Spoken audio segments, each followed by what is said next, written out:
I've got 2 young kids. Adam's got 2 young kids. A lot of the decisions as we build Handigraphs, we try to make it as seamless and as easy so that you reduce that screen time. I wish you guys were around 10 years ago when my kids were infants and babies.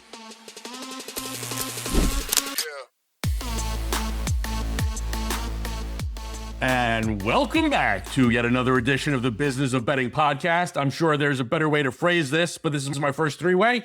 I'm Jeff Edelstein, and I am joined today by Adam Rosenberg and CJ Buskey. Guys, welcome to the show. Thanks for having us. This is the first time I've been on your show, and we've known each other for like 4 years. Yeah, I know. It's crazy. And look at us going right into the three-way waters. You guys rip the Band-Aid off. That's it. You guys are the co-founders of Handigraphs, which this is the second year you're running this thing, right? Yeah. So we launched, I guess it would be sort of the third year, Jeff, because we did unofficially, it was Adam and I birthed Handigraphs in, was it like April of 2024? So that was when it first started. We had a site, but it hadn't become the entity of Handigraphs at that point. I mean, it evolved and we really launched it officially last July. So this is the second MLB season officially that we're live. All right. Who wants to take the reins here and explain to the audience exactly what you guys are doing with Handigraphs? CJ, this is the CEO, so he wants to. I mean, it's hard because the thing is, give him talking points. Adam is my hype man, as he is the chief marketing officer, the CHO, the chief hype officer. He is great at all of those things. I mean, simplest way to explain Handigraphs is, do you want to go to 5 or 6 different sites to be able to do research on in-depth type of splits, or trying to figure out who's pitching, who's going to be in the lineup today? Or do you want it all in just one easy place that you can just be able to go see and tell who's pitching, who's hitting, and who's good, who's not? Is it red? Is it good? Blue? Is it bad? That's it. That is what Handigraphs is. I'm sure we'll talk a little bit about how we've continued to add a lot more stuff to Handigraphs and that there's a lot more things that users can do, Jeff. But that's really how this whole thing started, was just helping Adam not have to spend an hour on FanGraphs every night and create his custom reports and then share these CSV Excel sheets with everyone and have it just in one place, central, that we could be able to go see everything. I am one of those people. I'm a DFS player. That's where most of my gambling dollar is spent. And yes, every morning I find myself going through at least 3 different sites to get information that I'm personally looking for. And Handigraphs is going to solve that problem for me. Yeah. 100%. And that's sort of, CJ nailed it, that at the core, we want everyone to look and be able to say, hey, this is really good. This is a good stat. And this guy's performing badly. And we sort of developed, in addition to what are the dashboard of stats that we constantly need, we leaned into, okay, well, what's stuff that we have that nobody else would have? And for baseball, we launched hockey last year. For hockey, we have minute by minute goalie metrics that nobody else has. But we had adapted that from a concept of true form on baseball players, which is, if you said, hey, Shohei Ohtani is, batting 300 out of his last 10 games, but in 8 of those games, he was going against right-handed pitching, and 2 of them he was left-handed. And if you looked at the last 30 plate appearances he had against lefties, and you saw that his batting average was way lower and a lefty was starting, that would matter to you. So we were able to, I say we, but by the way, in addition to being CEO, CJ is the CTO, because I just come up with ideas and he does all the coding. Adam's trying to dip his feet into the CTO pond. I am. I've kicked him out a few times. Yeah. AI's not a bubble, and Claude's been great to everybody. But what we have a last 30, 60, 90 plate appearances by handedness, which actually was a throwaway recommendation from one of our users years ago, who said, hey, it'd be really cool if you attached X to this. And then we looked at each other, we're like, yeah, that actually would be amazing. And it's, from a data perspective for DFS, it's our differentiator, because we're able to take a guy and say, all right, Ohtani's pitching today. Let's click a button and look at the lineup, and let's look at how all of these guys are, since he pitches righty. Let's look at how all these guys are in their last 30 plate appearances against a righty. That is going to, because they're only going to see him 2 to 3 times. That's going to tell you, oh, wow, there's way value on his K prop. Oh, wow, he's not going to have struggle with this lineup at all. Or this guy in that time is doing a lot better. So the ability for us to create a dashboard that allows you to get not just all the stats, but what we think is the truer form of both a pitcher and a batter is what makes Handigraphs pretty special. I'll put you on the spot knowing full well that if you don't have an answer off the top of your head, you'll pivot very easily, Adam. Can you think of like a use case where something really jumped off the page at you, like using that information that you were able to profit on? And if not, just pivot. Well, like a specific bet and sometimes I did. No, I mean, last year, Carlos Rodon Ks were criminally undervalued all the time. And I would always, it was a weekly thing for me that I would, you find him in starters. You look at his last 30 plate appearances against either side to see if there's any blue that's coming up. Is he struggling against anybody? Spoilers, first 4 months of the season, he wasn't. And I went to the lineup and I would just see constant blue against a lefty. And I remember being a guy that his K prop never got up to 7 or 8. And I would just ladder it because it was always at 5.5 or 6. But the data pool from which he would be able to get those Ks was saying, no, these guys stink against this type of thing. And you're not going to be able to get that type of split. Most of the time, the split is just, here's how this guy has done blanket against whoever. Like, yes, maybe here's how they've done against lefties. But if they are in bad form, if Kyle Schwarber bats 300 against lefties, but so much of that is from his first 60 plate appearances, but his last 30, he's kind of completely fallen off the rails. All that stuff that you would see on Sunday Night Baseball, you see on media when you watch a game that comes up on screen of, hey, his last 30 plate appearances, he's won for his last 19. That's baked in now, and that makes it so much easier to actually win with it. I think it's fascinating that, I've been a baseball fan for a very long time. And, I can distinctly remember playing Stratomatic Baseball, the tabletop dice game. It's basically Dungeons and Dragons, but for baseball, right?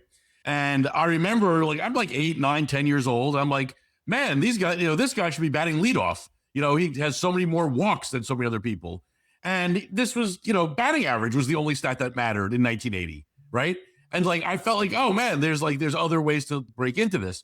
Now here we are, some 40 years past, and all of these stats have been uncovered and dove into in baseball. And yet I still feel like there's so much more to do.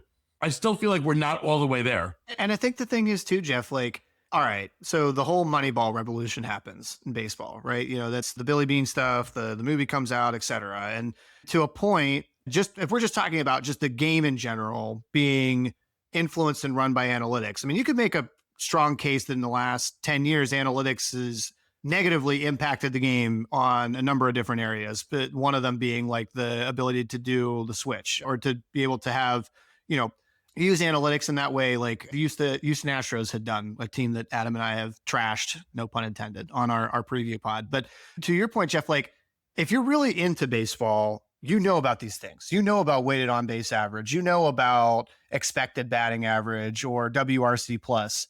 A lot of people that are just trying to bet or play DFS on baseball, they're still stuck in the area of, I'm going to look at average. I'm going to look at home runs. I'm going to look at, maybe even for semi-advanced people, they'll look at hard hit rate.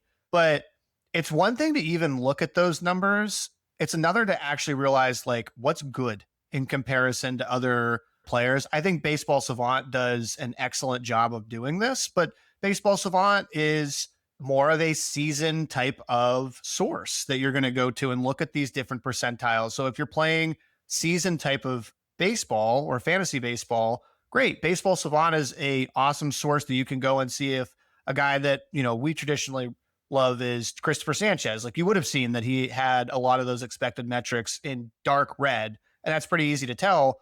But if you're betting day to day, there's not a lot of places out there that can give you just, here's the card, here's everybody that's playing, here's who's got good matchups, and here's what they do well, and here's what they don't. And if I'm just a regular sort of casual fan, I can now, if I start using and reading this every day, I inevitably will learn what some of these different advanced metrics would be, such as pull percentage, et cetera. Yeah, so dark red equals good. So I can go to your site today, look at the dark red, get those guys in my lineup and bet those props. And that's... My wife will look at it and go, wow, Aaron Judge has a lot of red. I'm like, yeah, because he's awesome. Because he's great at everything. Well, it's funny because Jeff, also last year, I remember you were CJ talked about multiple iterations of the site, and you actually had said, given feedback immediately of hey, you should probably have like all the be able to be sorted by games. And I was like, oh, this is a great idea. And now like you can. So you can actually, I mean, you can go to the site and just say, hey, I just want to see what's happening in the Yankees game. And by the way, spoilers, you will see Aaron Judge in all red, except for his K number. But you know, we just added the other day, like we added I always say for baseball and for any betting in general, if you don't know what is important to you, you can't cap a sport and you can't bet on it. And like I have no idea what's important to me for NBA, and so I don't touch it. But for baseball, I know I care about BABIP, I care about hard hit rate, and I care about barrel rate, and I care about that across both pitchers and batters. We had a guy, one of our users, who literally texted us and said, I really like your site. The things that I really care about when it comes to my metrics are these three: hard hit rate and launch angle. And so we added launch angle. And so we made this as a place where you don't have to boil the ocean with every single thing. You can just say, hey, you can actually create like a filter and just say, I just want these. These are what I care about. And I want to know when they're red and they're blue. And it does that for you. Or we'll give them to you, which is something that we have not done in the past. And this year is like, all right, just go to, we have a feature called Edge Center where it like basically literally just looks at all the matchups and gives you a watch list of people to try and add to your card for the day. And if you want to go and look at what Adam's filters are that he's using Handigraphs with, cool, just go from there. And that'll be your starting point. Like we've really tried to also make it easier for people that aren't traditionally betting it a lot or learning to get their feet wet, get started, to know some different kind of filters. And then we also have a pretty active Discord community too. I think that Adam had kind of hinted at, where we do try to make sure we help answer a lot of those types of questions. So I'm hearing this is, if you are like advanced in this stuff, this is going to help you.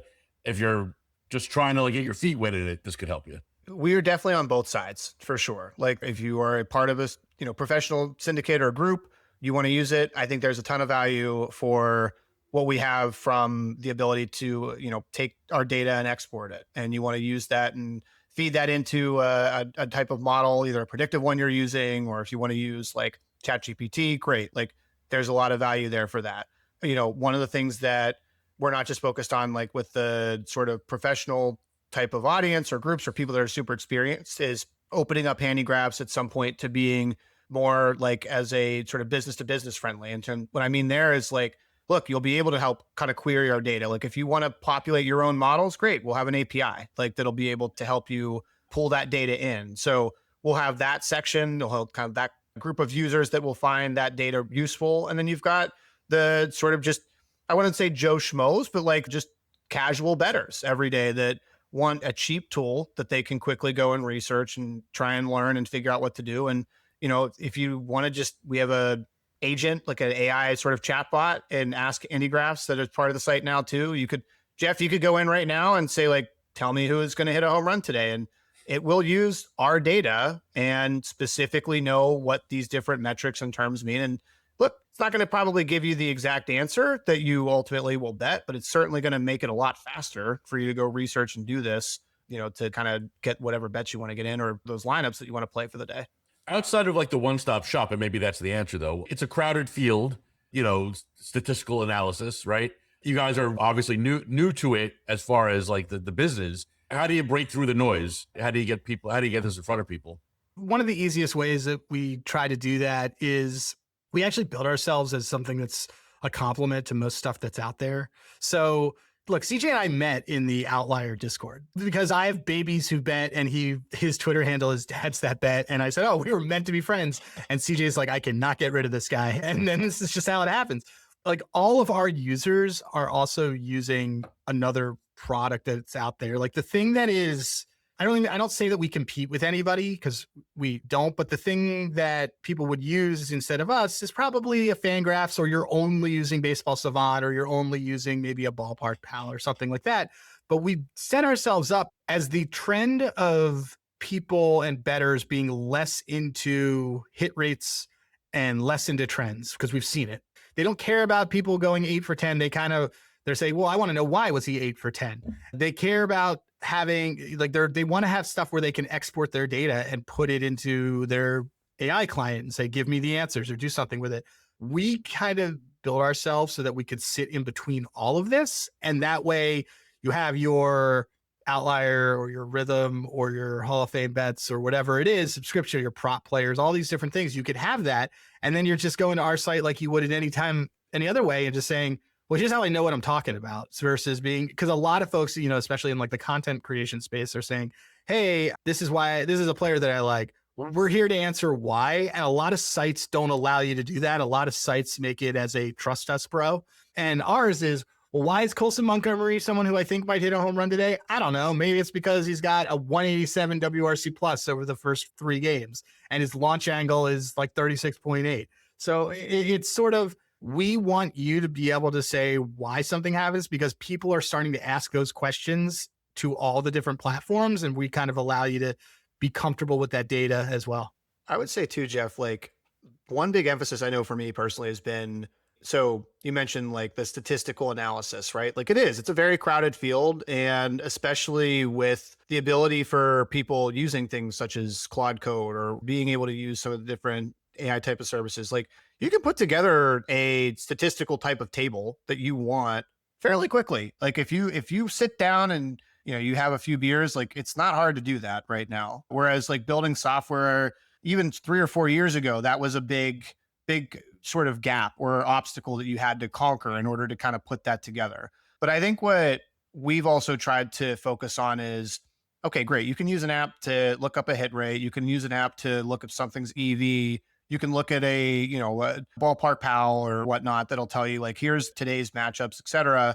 How do you make that more personal and interactive for people? Like, because if I go and I look, for example, at StatCast or Baseball Savant, all right, well, I can see the player's stats, but then how do I make it so it's personalized to what I care about? Like if I go to the site, I want to see exactly only the guys that I know in my filters or the stats, like Adam was saying, like if, I have a filter for just different types of like home run hitters. So do they have the barrel rate that I expect? Do they have the hard hit rate? Do they have a couple of hits in the last couple of games? So take that aspect, like what can you do for users to not just go to your site and be like, here's another table of stats for you to look at, but it feels personal. Like every time you go in, it's like, this is only my stuff. Like this is only my stats, my angles, my views that I care about. And then how do we make it so you can interact with that more? That's to me where we are really trying to lean in on, as far as kind of differentiating ourselves to, other kind of similar types of products in the space. I mean, we can't be too far away from me being able to like input like what I'm looking for and for a, an AI Berg to read it back to me. I mean, Berg's trying to build that on his own right now. He literally has a AI Berg that he talks to, probably just as much as me. Every night, I call him Optimus, first of all. And yeah, of course I do. And one of the ways that we're training Handigraphs is every night I say, this is what I bet. And these are the data that I had on Handigraphs. And this is how first of all, I gave it every single one of my YouTube videos and every single podcast I've ever done. And I said, consume this so you understand how I think. And I say to it, these are the plays that I played. And this is what won and what lost, is what my angle was. And it reads back to me after it happened. It said, you thought too much about this. You thought less about X. And CJ then uploads it into our main brain. And CJ's, by the way, extremely good at this. Cause like when we first met, he was doing his own modeling and doing his own projections. And I mean, CJ tells the joke better, but he's like, my model projects Jose Ramirez to have 2 tilde bases. And I would, in my standard format, just say, yeah, that's cool. I'm fading him. That's fine. And just, but what ended up happening, I mean, CJ's really good at this stuff too. And I think that one of the differentiators is also, like, we do see this a lot in spaces, that a lot of platforms are also not built by bettors. They're built by better adjacent people, or they're built by folks that are at a VC, or they're built by folks that are private equity that say, oh, this is something I want to dip my toes in. And, right now we just know, people are more comfortable with data because of AI, and they're more comfortable with asking why. And so we met folks there, but we didn't realize that that's what we were building when we started doing that. That really interests me, right? Because the idea of being able to go to a site and not necessarily I guess interact probably is the word I'm looking for, but like where I could like say, these are the things I'm looking for. These are the things I want. These are the things that are important to me, and have it not just come back to me in chart form, but give me like a 45-second rundown. Maybe somebody better looking than you, Berg, but I mean, a nice young lady or something. But for real, like having that ability to do that, I mean, that doesn't exist right now, as far as I know. I think that's also, look, I'm very much into just working with AI. Like my day-to-day job outside of Handigraphs is entirely focused on working with AI. Like, look, it's early 2026. There's a scenario in like too distant future where to that point, Jeff, like your experience every day is you're not even just going to sites. Like you're just going and like, here's my personal agent. Like here's my personal chatbot that I'm just gonna like it knows it has everything that it talks to me about. It goes through like the things that I care about betting on, the teams that I care about, et cetera. So what sort of our viewpoint on that is exactly what you just said is like, how do I log in and I don't have to tell ChatGPT every single time this is what I care about? Or I have to do all of this work myself to upload all of these stats that mean more to me or these types of context angles. Like, look, one of the things that we have, I think, that we have implemented in our Edge Center, which is basically, again, that sort of like summary of all of the day's plays is we care a lot about, is this a get out of town game? Like, does this team have a day off tomorrow? Has this team played 9 straight days? Like, those are things that if you just go blind in the chat GPT, like it's not going to know that stuff. Like you have to like tell it that. You have to make sure that it knows that in advance. So I think where we're sort of going is you log in and it's like, great. Like it knows Jeff cares about these filters. He cares about these angles. He always wants to know if the manager has said a quote about the starting pitcher in the last 72 hours, like little stuff like that to make it more personal. Yeah. At that point, then like, why would you want to go anywhere else? Like you have that sort of assistant right there to kind of walk you through everything. And the other thing I would just point out, like that was a part of the origin with Handigraphs is that we built this also because I don't want my wife to yell at me being on my phone too much. You know, I've got 2 young kids. Adam's got 2 young kids. Like, so a lot of the decisions as we build Handigraphs, if you're a dad, if you're a parent, if you're somebody who wants to bet and you don't have a lot of time, we try to make it as seamless and as easy so that you reduce that screen time so that, you know, you still are able to kind of do the research and make the bets you want. I wish you guys were around 10 years ago when my kids were infants and babies, because I became an expert in phone in right hand, bath in left hand. I could shampoo hair with one hand. Well, the problem is that I never thought of with that is that I always forgot that there's a bathroom mirror there. So when my wife would be coming from the other room, she's like, you know, I can see you, right? And I was just like, what? I'm here. I'm doing this. Here's a question that, based on all of this, I think there's like a bit of a capper to this discussion here that we're having that I didn't realize we were going to have. Are you guys a like statistical analysis company that dabbles in AI, or in 5 years, are you an AI company that does statistical analysis for sports? We are definitely the latter of that question than we are the former. And I think if you think about like AI has evolved from just basically doing statistical analysis like on a computer level. Like that's like what AI has been. AI has been around for a long time, but like in the last even 10 years or so, prior to things like ChatGPT, that's what people used AI for. It was like, hey, there's statistical analysis running different types of formulas and equations. Like it'd be easier if a computer just did this. Well, we're just entering another phase of that and the ability to now kind of take those insights for statistical analysis and then give you an answer back. Now you can actually talk to it, which has obviously been the big change. So for us, like Handigraphs will absolutely be a AI driven, AI focused type of company in the next, not even 5 years, I would say even in the next year or 2 years. We still always are going to have that.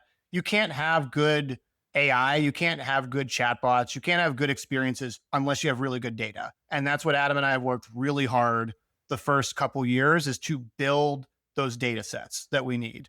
Now, like the fun part, honestly, comes for what we're building, because building all of the data pipelines and getting all the stats from StatCast, et cetera, like that stuff, it's necessary, but it's a lot of work. And like we build all of our stats proprietary. So, you know, it takes a lot to build that foundation. But now once you have it, like the possibilities for what we're going to be able to build for like user experience and how you can use AI, like another thing, you know, that we're looking at doing possibly even later this year is, Jeff, you go in, you have your filters, you know, your guys that you want to, in Adam's word, ball goes boom. You'll just have AI like ship out every morning your list. It's like, hey, Jeff, here's your guys. Like went through, I already did the research for you. Like, here's your list. Let me know if you have any questions. You know, that's just an example of one thing that we're trying to kind of put more into that AI and sort of personal focused domain that has always, I think, been at the core of what Handigraphs does. I have to go on a minor rant. The AI thing, I am like really getting flummoxed with people who are like, no, I won't even look at AI. AI is like, I don't find me. Here's my question that I give to these people. Since the dawn of man, we'll go to fire. Since some schmuck in a cave accidentally discovered fire, right? Find me another piece of technology that has made humans' life easier, okay? That has like reduced time spent, just made your life easier. That we're like, you know what? Nah, don't want it. It doesn't exist. That's why I don't understand the people that say AI is a bubble, or there are a lot of people like I work in PR, obviously, and a lot of PR people say, ooh, AI is killing, the way that I do my work. I think it's just that you don't know how to use it correctly. And when people use AI as Google or as a search bot, you're using it wrong. It's literally like keeping the Ferrari in your garage just so that you could tell people that you have it. AI is meant to be used as a partner to take complex tasks that you couldn't have done or don't want to do and have someone do it for you in seconds. And we're taking advantage of that. And not only that, but every single bettor is taking it. More than 50% of bettors are getting their bets from some sort of AI agent. They're just plugging in. They're saying, I'm not going to pay for any of these things. I'm just going to do that. And the ability for us, we're just like, well, okay, well, let's train, for lack of a better, for working out, let's train Optimus into knowing exactly what we want. Though CJ hates that name, but it's fine. I don't hate Optimus. Look, I'm just glad, Jeff, when you said I'm about to go on a rant, that you weren't about to be like, let me tell you the reasons why I hate AI. And I was like, oh man, this is about to make this podcast very awkward.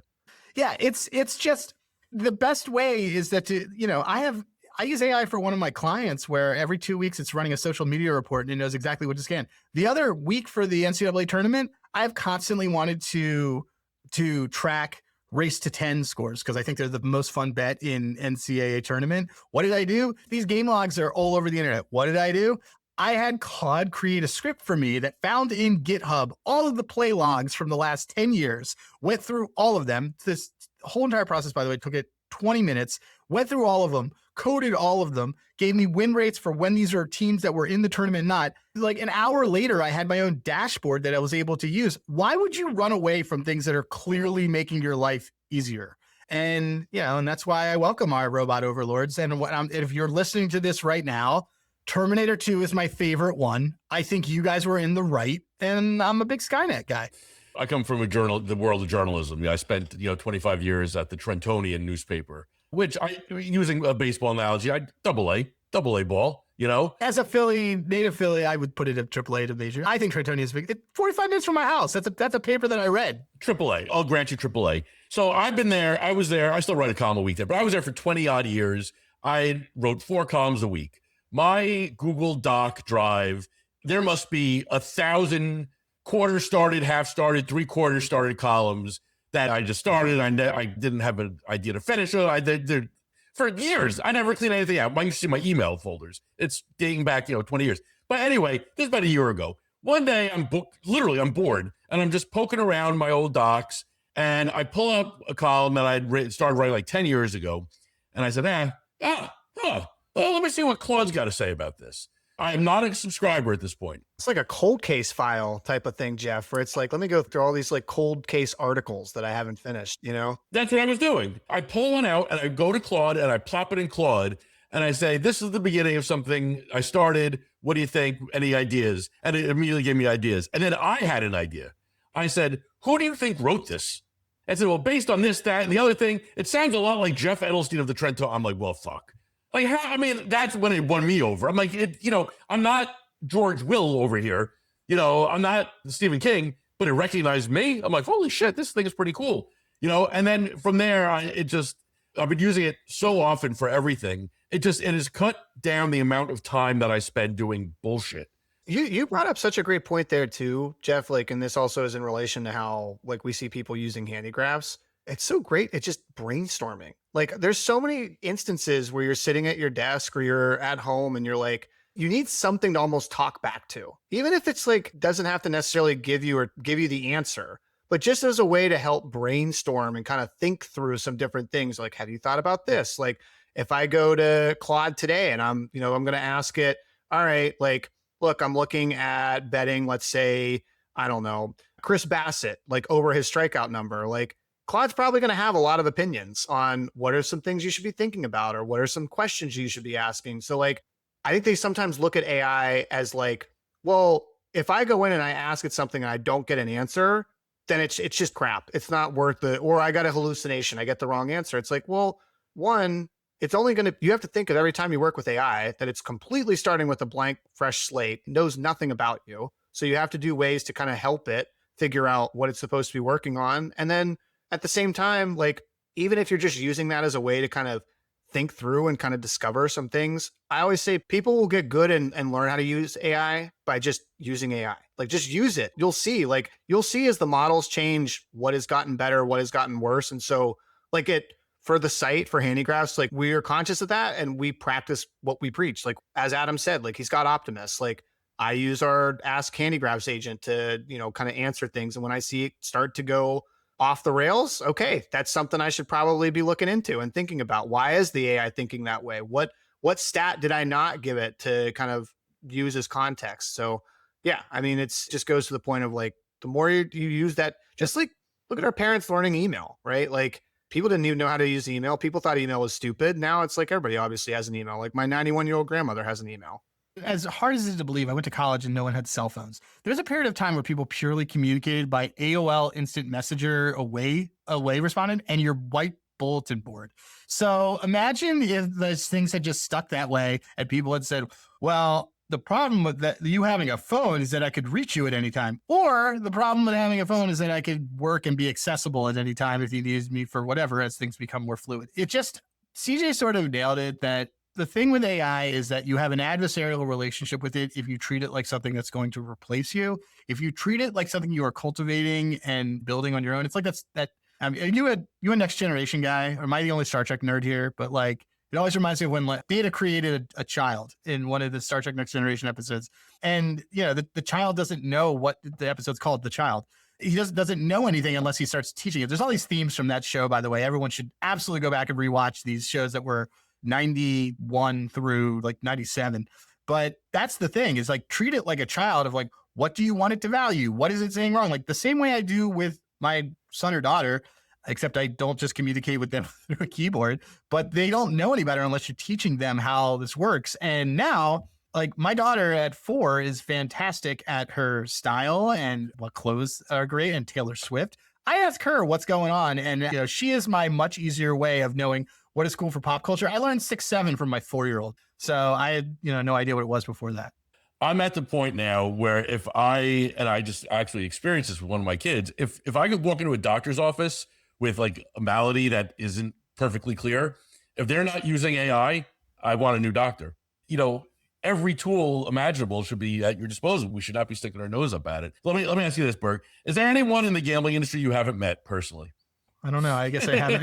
I haven't met Jason Robbins. I haven't met any of the operator CEOs. Like, does that count? Or like Adam Green? Actually, no, I did meet Adam because Katie Kohler introduced us. So yeah, I guess like Jason Robbins I haven't met. And yeah, that's pretty much it. I don't know. I came from politics. So I was like, hey, meet everybody and be extroverted. That's my thing. I've been in this industry 5 years or so, and I can't tell you how many times somebody has said to me, oh, you should call, do you know Adam Rosenberg? You should call him. He'll know somebody that knows somebody. So there's 2 of us. So this is really great. So you know that there's 2 of us, right? I did not. I feel bad for the other one. Oh, this is good. So there's another Adam Rosenberg, and he is an investor in iGaming and esports and all these things. I worked in esports and in iGaming. I frequently will get a text that is, or a pitch or something that is clearly meant for him. And I always like to remind, I used to tell Jess Wellman all the time, I said, like what they did when they did the SBC, the pitch off that they do, I got an email that was, hey, the entrants are doing their pitches. Like he was going to be on the panel. We're waiting for you to get here. And then I texted Jess and I said, I want you to make sure that they know I am not the money Adam Rosenberg. I am the hype man Adam Rosenberg. They want the money Adam Rosenberg. And I'll text Adam. I'll be like, hey, you got another email. This looks like a good one. But we have a great relationship. But there are 2 of us in the same industry. Talk to him if you want your company funded, which, by the way, CJ, we should talk to him at some point. But Yeah, this is it's a really good press release. But I'm just the one, if you want to like tell a really good story, have some cool improv background into some of your jokes and content. Yeah, that's me. But Adam's the money guy. So there's two of us. So it could be anyone who knows anyone, but I know a fair amount of people. All right, guys, I really appreciate you guys taking the time. Handigraphs is the site. I've been using it already. I used it last year. I was using it this year. I'd like it to become my one-stop shop, either or. All I'm looking for is $1 million in DFS. And then, Tell us how you use it, because like we're trying to really do more DFS stuff, and we were toying with building a couple things for it. So it sounds like Jeff might be a good person to talk to on that end. We got your contact info, Jeff. I don't need to go through Adam to figure out which guy I need to contact for this one. So just another middle-aged Jew with a beard. Any one of us will do. CJ was in AE Pi, so he's honorary. I like to think of myself as honorary member, because I was part of AE Pi in college. Nice. What school? Ohio University. And I was actually the treasurer of the Jewish fraternity in college. Yeah, he's got the creds. Vlad Sedler was on our show a couple of weeks ago, and then he's just said, he's like, is everybody who's on does your show Jewish? I'm like, CJ isn't, but he was AE Pi, so you can make like Jewish comments and it works and it's fine. He'll get them all, so it's fine. I know what goy means. I know all the gist. Yeah.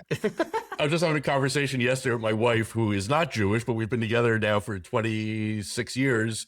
Like, he's like, well, what can she joke about now? Like, does she have permission at this point, like, for the Jewish jokes? I said, you know what? I think you do. I think you've earned it. That's a good Larry David bit. That could be a good Larry David bit. Guys, thanks again. Thanks for having us. Thanks for having us, Jeff. This has been great.